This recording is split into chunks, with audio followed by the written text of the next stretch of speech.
Today's review is going to be on the sequel to B2, The Keep on the Borderlands, the 1999 adventure Return to the Keep on the Borderlands. Reimagined by a John D. Ratliff. He did a pretty good job with it. He's actually stuck to the main ideas of the original Gary Gygax adventure. There's still the keep that the players should probably make as their home base. He's fleshed it out a lot more. A lot of the NPCs that were inside there were actually named. And there is a series of like mini plots going on inside the keep. I'll go over that in a little bit. And he also expands on the plots that are going on within the Caves of Chaos. This book is actually twice as long as the original book. The original B2 was 32 pages, if you include the center sheet that had like the mercenaries and the front and back cover. This one is 64 pages. Now, he uses that 64 pages pretty good by creating... There's probably at least 5 different plots that a DM could implement in this game. The adventure is still designed for, I would say, 6 to 8 characters of levels 1 through 3. It doesn't actually say it inside the book, which is kind of new for me. I expected to find it like in the beginning, like we used to find in all of our modules, but it's not in this one. I would actually say that conditions are worse in the Keep than they were in the original B2. It's been 20 years since the original adventure happened, and in that 20 years, the 250 man professional garrison that was inside there, completely gone. The 50 townspeople that used to live inside the castle, they've kind of taken it over, and I would say there's probably about 150 of them, and they've become like a pseudo-militia for the castle. The roving patrols of guards that used to happen on horseback, that's long gone. Where there used to be 30 war horses that the guards used to patrol on, there is now only 1 war horse and 4 riding horses that the local militia uses to escort important caravans if need be. The ballistas and catapults that used to be on the towers, a lot of them have become dysfunctional. And most of the equipment they have is leftover equipment from the original defenders who left it behind. To the casual observer, this probably is not going to be noticeable, but to any characters that have any sort of like military training or background, they'll be able to observe that the guards and soldiers and all the catapults and ballistas that are up on the walls are not in the condition they should be. This is more than likely due to the amount of years they've had a general peace. In the 20 years of peace, the garrison has moved off and the villagers have taken over defending it. They haven't had any real issues. In fact, they've been completely successful in repelling a few raids, but none of them were exactly determined raids. The current Castellan is a man named Devereaux. He's an aging man who is actually one of the last members of the original garrison who is still around. Now, the Castellan is chosen at a yearly election sort of thing that happens in the Keep, but Devereaux has held it ever since the beginning, so could become a plot point if you wish to have an election or have Devereaux pass away. But if Devereaux passes away, the next replacement is supposed to be this woman named Jadali. She's apparently the daughter of the original lord who went up north to go fight the barbarians. Now, the book contains quite a few henchmen that you can find, like the local inn and tavern. And there's actually a couple that are nods to older basic modules. There's a woman named Third, who is obviously based on the Lost City. She's it says a warrior maid of Maruda. She doesn't speak, and she also wears a mask constantly, which fits in perfectly with the warrior maidens of Madarua from the Lost City. The other nod is a magician named Dubricus de Amberville, which is a nod to Castle Amber, where the ruling family is the Ambervilles. It even says that he's currently out adventuring to pretty much prove that he can be just as good a magician as the rest of his family. Other notable NPCs that a DM should probably know would be Asham the Cooper. He creates barrels in the town. However, he's currently been blackmailed by the next NPC, the wandering trader Mendel, who is a frequent encounter that should happen in the Keep. he hired Asham to create a new series of barrels for him that made it so the bottom half was actually hollow and you could hide items inside of it. Unbeknownst to the Cooper, Mendel was actually using the barrels to hide slaves and other captives. Once the Cooper figured it out, he refused to make any more of the barrels for him. However, Mendel then kidnapped his daughter and is currently having her kept at the Caves of Chaos. The smithy is run by a smith named Rafe. Rafe is a basic blacksmith. He doesn't make armor or weapons. He can mainly make horseshoes and nails. However, he can patch up basic pieces of armor. Now, the two adventures that are available just in the basic town, the first one's going to be about Mendel the Slaver, that we just briefly talked about. He's a pretty despicable man. Anybody will be able to figure that out with about maybe 2 minutes of you describing how he lives his life.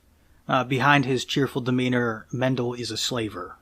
He's always guarded by two bodyguards named Devdas and Otar, who are the strong silent type.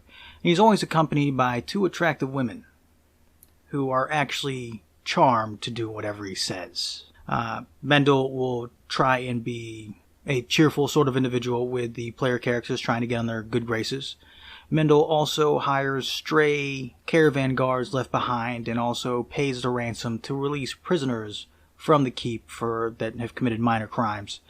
And he proceeds to take those lost caravan guards and the freed prisoners and give them over to the bandits and the other monsters that are in the Caves of Chaos.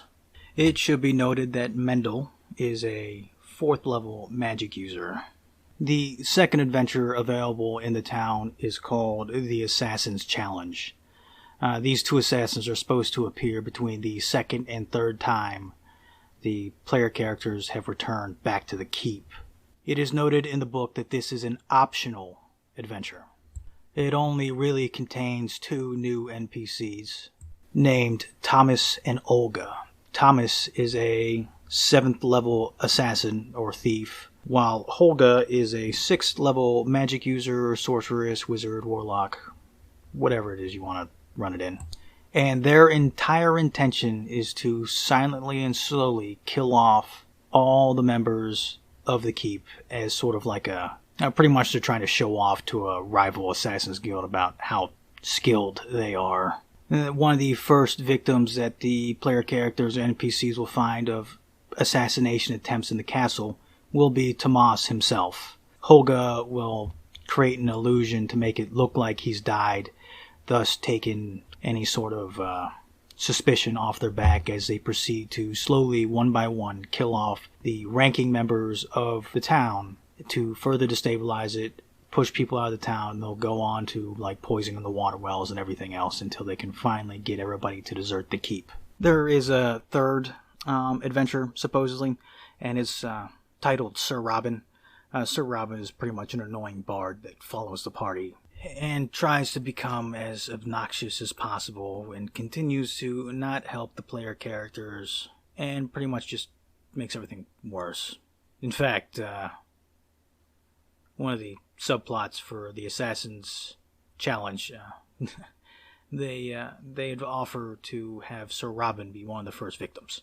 Sir Robin is not evil in any way. He's just a conceited, obnoxious, annoying bard who can't play his instruments very well. Now, outside the keep, if you're not including the Caves of Chaos, the wilderness section also has changed from the previous book.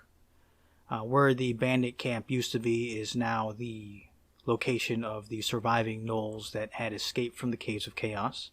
The gnolls are actually licking their wounds and waiting for the right opportunity to attack the Caves of Chaos to destroy evil cultists that have taken their place. Wily adventurers might be able to convince them to join them in the assault, in which case they may be willing to actually work with the humanoid races. You still have bandits. They still wander around. It's normal. There's an encounter called the Shy Tower. The Shy Tower is pretty much a giant mimic, as in it looks like a castle tower. Player characters can actually get inside of it and rest, and that's when the tower will reveal its true self and begin trying to eat them. It is not an easy encounter. It's got a armor class of 0, or in 5th edition terms, it's an armor class of 20.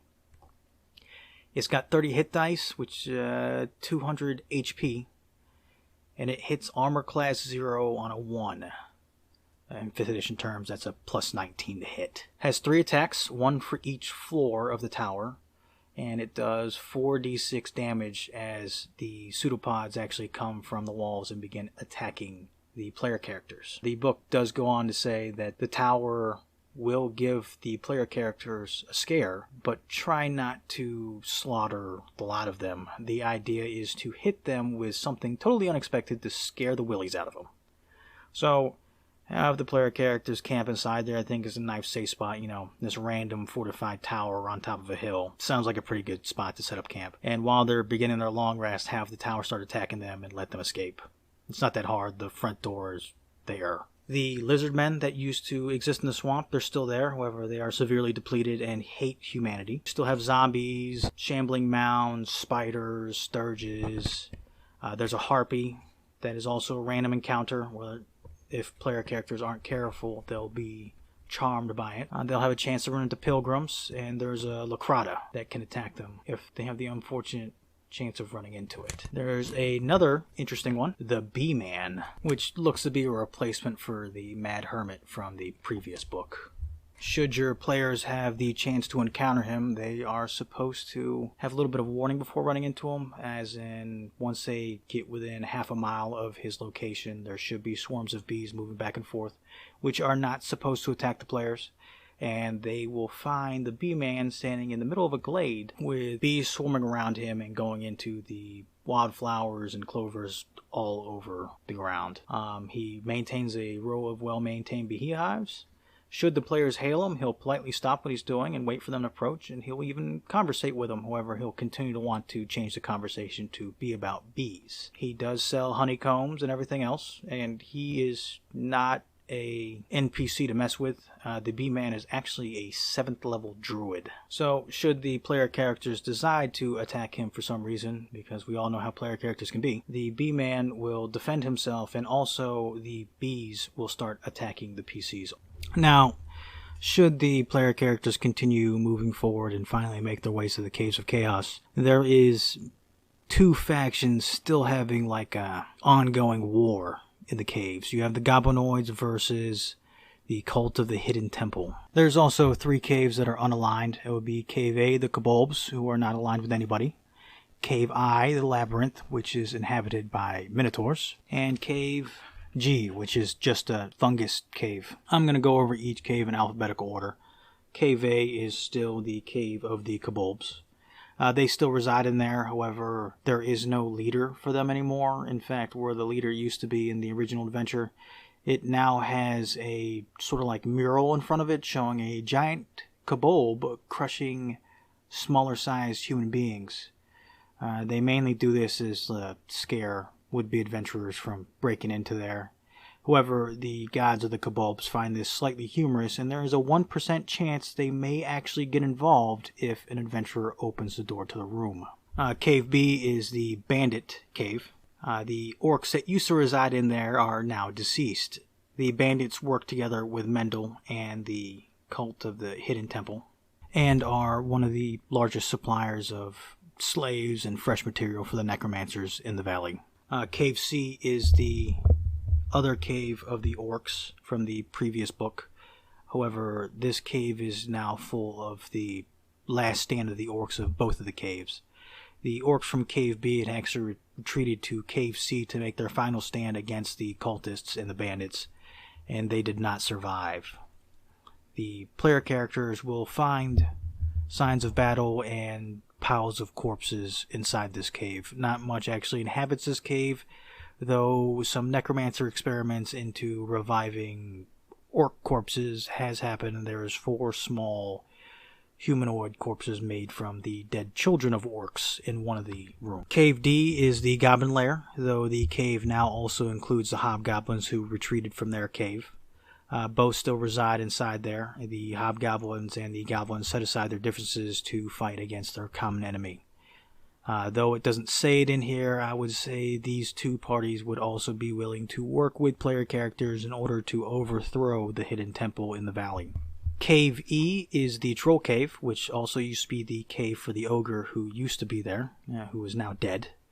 The troll works with the goblins and hobgoblins because they give him treasure. It also should be noted that this troll is apparently smart and will jump into the pools of water inside this cave to extinguish any flames on them, and will also coat itself in mud should it wander out to adventure. Cave F, which was the former cave of the hobgoblins before they were defeated and retreated into the goblin caves, is now the lair of two undead necromancers that go by the name of Skeltar and Zombier.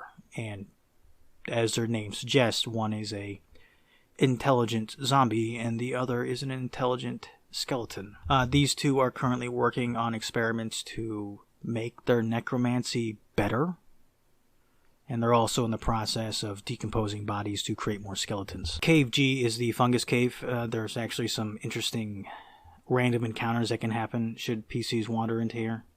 It is an opportunity to mess with the characters a little bit. There's a gas spore that actually looks like a beholder in here that explodes with the first hit of damage it receives. Cave H is the cave of the bugbears. The bugbears will actually overtly attempt to recruit any adventurers that wander into their cave into helping them overthrow the hidden temple. They are the most forward of all the humanoid forces that are willing to ally with the player characters. They will even offer, if the player characters roleplay well enough, they will even offer the assistance of 5 of the best of their warriors. Cave I is the Labyrinth, and if you look on the map, you'll see that the Labyrinth actually stretches all over the entire valley. The Labyrinth is actually inhabited by not 1 Minotaur, but 5. Though the Minotaurs will try their best to make it seem like there's only 1 inside there. Should the player characters kill one of them, the other Minotaurs will do everything within their power to make the body go away. Also, other inhabitants inside of the Labyrinth is a Medusa, who is more than willing to ally with the player characters, because apparently she has no wanting to be part of the Minotaur's plan, and also she has realized that apparently Minotaurs mate with females of other species, and she does not want any part of that. When player characters first interact with her, she will be wearing like a cowl over her face to disguise who she is, and if players should ask what's going on with that, she will advise them that she is from a faraway land and she's been cursed with a face that will turn them away in fear. She is truthful to her word, as she is a lawful evil monster, but she will not try and deceive the player characters. There is another inhabitant inside the Labyrinth that is not the Minotaurs or the Medusa. It's a cleric that has apparently been turned from a lawful good cleric to a lawful evil cleric, and she will actually try and be helpful to any PCs that run into her. She's actually the helpful sort. However, should players bring her back to the keep, the clerics at the keep will not be very happy with the decision, seeing as how she has turned from her original god, who was good, to an evil god. Cave J, which was the former lair of the Gnolls, who are now hiding out in the old bandit camp in the wilderness, is now inhabited by a necromancer. The necromancer is kind of creepy, but also of note, the other resident who is inside this cave is the kidnapped daughter of Asham the Cooper. Apparently when she came over here, she's not exactly an idiot. She's a 14-year-old girl who is literate and can read, and has apparently some sort of magical ability that the cultists have taken note of, and it is their intention to try and turn her to evil ways. She, however, has not turned, and once she meets the player characters, the first words out of her mouth are, "Took you long enough." Now, the necromancer, a man by the name of Tarlek, is kind of creepy. There is a lot of creepy things in this module. In his final room, he has the perfectly preserved body of one of the women from Mendel, that Mendel captured. And she is now his mistress. In fact, players will not be able to observe that she's deceased until they check and realize that she does not have a heartbeat. And there's also a mummy cat in the room. The mummy cat's attacks, when you read it inside the book, will be enough to terrify any player character that actually is struck by them, seeing as how they get infected with mummy rot, which is a disease that prevents magical healing and will eventually kill them in 1d6 months. Now, Tarlek, the Necromancer, is actually a 5th level magic user or specialty wizard. Whatever edition you're using, he's 5th level, so he's not exactly going to be a chump to the player characters. And Cave K, the final cave, is going to be the cave that the Hidden Temple actually resides in. Now, the Hidden Temple is pretty similar to how the original cave was set up in the first book. The two leaders of this cave, Shamlat, the High Priestess, is actually a 6th level cleric, and Nabu Nasir is a 5th level cleric. Now, a note should be made that there are 2 timed events that happen in relation to this cave. 2 weeks after the player characters wander into the Caves of Chaos, an NPC, a new NPC by the name of the Black Knight, moves into residence in the Cave K. He is a 5th level fighter that has dedicated himself to the cause of evil. 2 weeks after that, a NPC by the name of the Huntress also begins to reside in Cave K. And she's pretty much an evil ranger, a 5th level fighter who is dedicated mainly to bows and range weaponry. Both of these characters, once they arrive, will begin to attract 1st level followers. I would probably make it like, for every single week, it's 1d6 level 1 followers go to their cause. Now, 2 months after the adventurers have wandered into the Caves of Chaos, if they still have not dealt with the Hidden Temple, the Black Knight and the Huntress will lead an attack to destroy the bugbears. And 2 weeks after they're done with the bugbears, they will then decimate the hobgoblins and goblins. And then 2 weeks after that, they will finish off the kobolds. Now, Cave K, if the players have waited for over 4 weeks, will then be inhabited by not only a 6th level and 5th level cleric, but will also have 2 5th level fighters, probably around 20 different clerics of levels 1 through 3, and over 100 to 120 zombies and skeletons combined. Plus, they will not have any allies in the form of the goblinoids. And unfortunately, with the way the keep is now, there is no backup from the garrison, seeing as how the garrison is actually just a militia of the locals. It would be pertinent to somehow encourage the players to not lollygag around and take care of the Caves of Chaos sooner rather than later. Altogether, this module is not an adventure. It's more like a setting, just like the first one. The plots are actually pretty well thought out. The NPCs have been named, and the connecting subplots are also well thought out. Mendel and the slavers, along with the bandits and the Hidden Temple, are all connected and intertwined with the keep itself. And even outside the keep, the gnolls are also looking towards the Caves of Chaos. Everything points towards the Caves of Chaos as being decidedly evil. Unlike in the first book, where you needed to come up with a reason to send them, there are multiple story points outside of the caves that could lead the PCs towards the caves. This is a pretty good book. There are some elements in it that I find kind of odd. I can overlook those points. Now, onwards towards the rating. The adventure rating itself is going to rate a 5. I mean, I already rated the Keep on the Borderlands a 5, and this one just expands on the excellence of that module. For value, it's also going to get a 5. If you want an original copy from $19.99, it's going to cost you anywhere between $40 to $60. However, you can get the PDF off DM's Guild /DriveThruRPG for right now $3 for the PDF, and for $14 you can get the PDF along with a softcover copy. And finally, death factor. This is going to be a 5.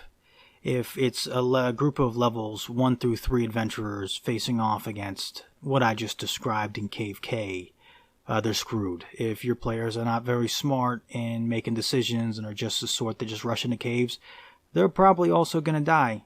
Shoot, they'll probably die in the Kobold Cave in the beginning, and they'll have to make new characters. This module, if you just take a little bit of effort, even though it's designed for 2nd edition, it can be used through any edition of the game, except for maybe 4th. We don't talk about that edition, though. Altogether, this adventure is a 5 out of 5. It's a buy, just to keep it for nostalgic purposes. Mr. Ratliff did a pretty good job on reimagining it with 64 pages rather than just being stuck with the original 28/32. So, I hope this review helps somebody out there, and I'll see you guys next time. All right. Bye.